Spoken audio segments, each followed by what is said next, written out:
Hey everybody, it's John Idarola for the Young Turks, and lately, keeping up with the different conflicts of interest and ethical dilemmas inherent in Trump personally and his administration have been a full-time job. They've actually basically been my full-time job.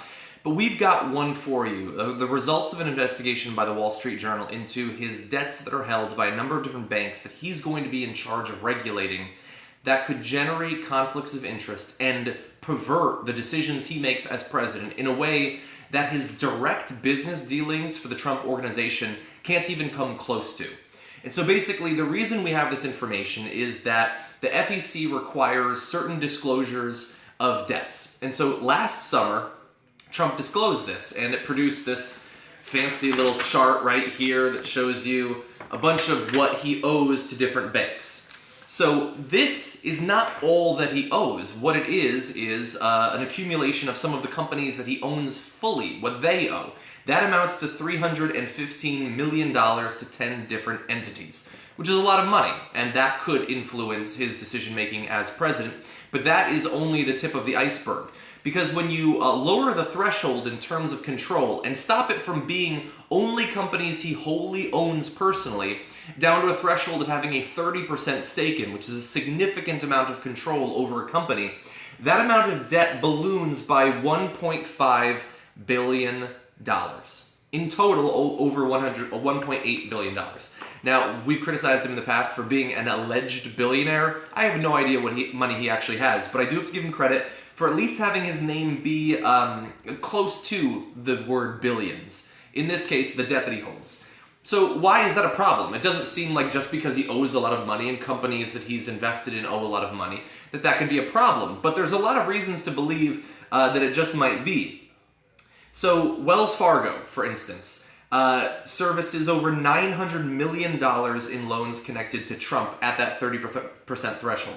It's something like $285 million more directly, but $900 million overall. Now, Wells Fargo is currently under scrutiny from federal regulators who are looking into some of its sales practices and basically alleging that it's been using fraudulent sales packages to push crap onto U.S. consumers.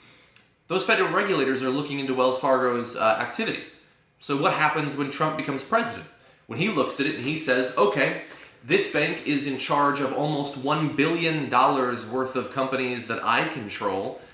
Am I going to continue the investigation? Well, maybe he will. Maybe he will rise above himself and ignore his own financial interests and continue these investigations. Or maybe he will get rid of those investigators or tell them, if you continue this investigation into Wells Fargo, I'm going to can you. Is that for sure going to happen? No. But it would be better, I think, to have a president where we didn't have to worry about that sort of thing. I mean, Wells Fargo in particular controls 5 mutual funds that he personally invests in. And look, he's going to be appointing all of the different regulators, both the individual investigators, he'll have some control over them, but also the main committees and heads of the investigative departments in charge of Wall Street. He's the one choosing those people, and very soon he could be choosing them, not because of how vigorously they'll go after Wall Street, which is sort of a joke historically anyway, but perhaps to protect himself specifically.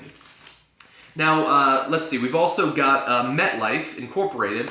They're currently engaged in a court battle with the U.S. government over attempts to regulate that particular company a little bit more strictly.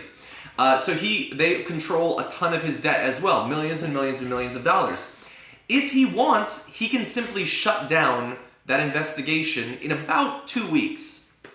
And he could potentially make millions of dollars as a result of doing that. Now, that seems perhaps like that would be a petty thing for a president to do. And would a president be willing to subvert his ethical obligations simply to make a few $1 million? Well, this is the guy that had a party over New Year's where he was charging $500 a ticket to hang out with him. Not to go to a charity, mind you. This is literally just money to go into his pockets. $500. A guy who says he's a billionaire. There's no interest petty enough, no dollar value small enough that he won't compromise his responsibilities as president in reference to it.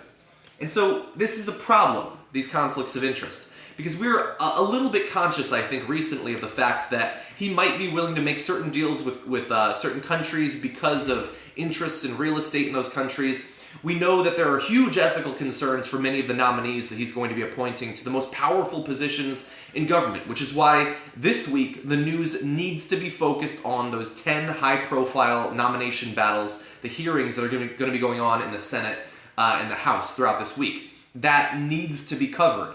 But let's not forget about his other conflicts of interest, the ones that are not receiving as much news coverage. These debts are those. So I don't know a lot about debt. So let's turn to some people who have dealt with these sorts of ethical obligations in the past. Trevor Potter was a legal advisor under George W. Bush and John McCain. He's no bleeding heart. He says the problem with any of this debt is if something goes wrong, and if there's a situation where the president is suddenly personally beholden or vulnerable to threats from the lenders, well, you can imagine how that might go. Because remember, a lot of this debt is through his companies. And we know that he's not scared to go bankrupt. But much of the debt is not through his companies. He is personally required to secure that debt. And so if millions of dollars suddenly evaporate, then that could be coming out of his pockets. Is he going to change his decision-making process as a result of that? Perhaps.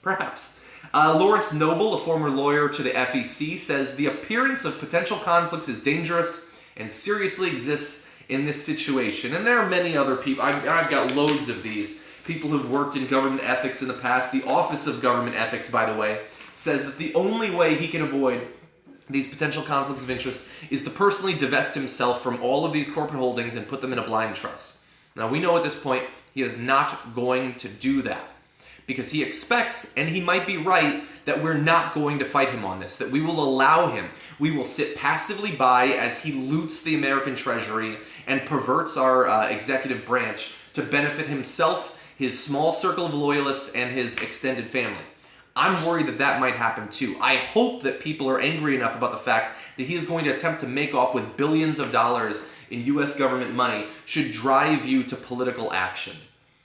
Now, will that actually happen? I don't know. He's not doing the blind trust. We expect that there's supposed to be some kind of press conference at some point. It was supposed to have already happened. It was postponed to January 11th, which means theoretically it's happening this week. Finally, a press conference, the first in like 7 months.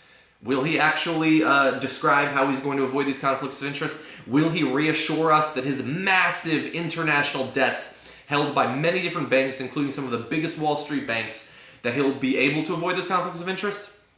I guess we'll have to see at this press conference.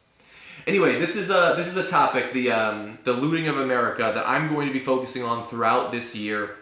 If you want to see more of my reporting on this, you can follow me on Twitter at John Idarola. Also, I've done some videos about the upcoming nomination battles on my personal YouTube channel at youtube.com/John Idarola. So you can go and subscribe there, and I'm going to be doing more throughout the week. Especially Jeff Sessions. That is a dude that cannot be allowed to serve in any further position in government that he already has. Anyway, thanks for joining me, guys. I'll see you in the next one.